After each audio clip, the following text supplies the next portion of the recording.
first kitty, page 35, A Stolen Life, Jaycee Dugard. He says he's going to get me a kitty. I've been telling him how lonely I am and how much I love cats and all about the ones I used to have. I'm so excited I can't wait to have a kitty to talk to. All I do is lie here in this room all day long. I'm so bored. He doesn't leave the cuffs on me anymore. One day after he was done having sex to me, he said if I promised to be good, he would leave the cuffs off. He was going to trust me because he didn't want to put them back on me. He wanted me to be more comfortable. I thought of many things I could say, but none of them polite. So I just nodded after he left, and I got cleaned up in the bucket of water he left. I thought about venturing into the other room that is attached to the room that I am in. I made sure that I could hear the lock on the outer door click close before I even dared to move.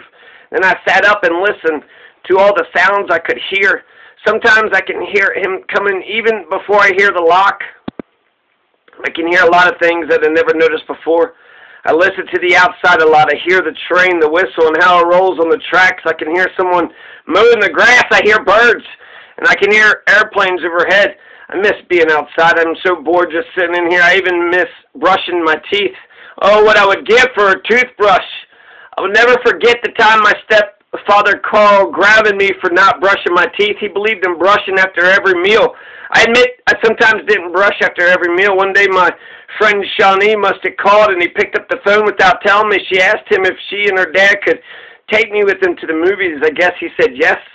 And a little while later, she was knocking on the front door. I answered the door and was surprised to see her because I didn't know she was coming. Carl didn't tell me.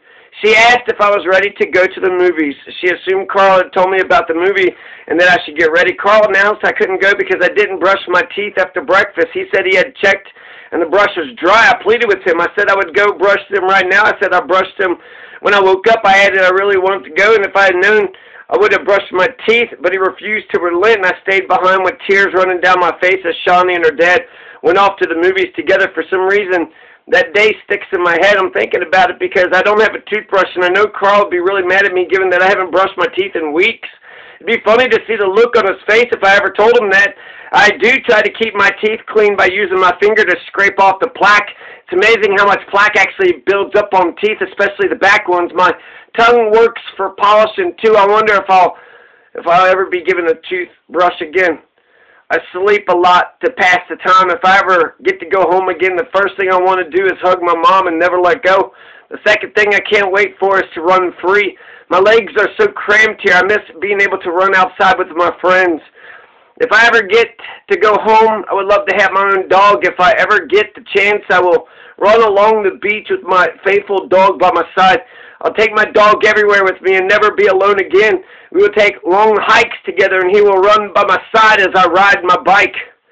I finally rally my courage and decide to check out the other room. I'm very curious to see what's in there.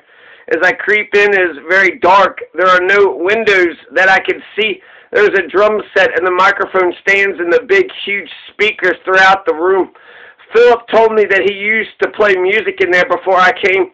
Sometimes Philip brings his guitar and plays music and sings to me. Sometimes I feel like I've heard his songs before. Once I asked, and he said he wrote all the songs himself. He thinks he's going to have a big music career one day. I wonder. This is really hard to read because this is like when Jaycee Dugard becomes friends with her oppressor. So let's just get to the reflection. How about that? Reflection. It hurts to write about this part. This has turned out to be a very hard book to write. Part of me does not want to continue to re-enter the state of mind I was at. That age is difficult and twists my insides. The more I write, the harder it becomes. On the one hand, I want to go on. I feel that if I don't, then I continue to protect my kidnapper and rapist, and I don't have the need to do that any longer. On the other hand, this is something I have worked hard to put behind me and to write about in such detail that years later is difficult. To get inside my head and relive all the stuff that happened back then is terribly hard for me. I want to go on, and I'll finish it. That's page 42, so she gets up to 265 pages, so a lot of good stuff. A Stolen Life, Jaycee Dugard. Check it out.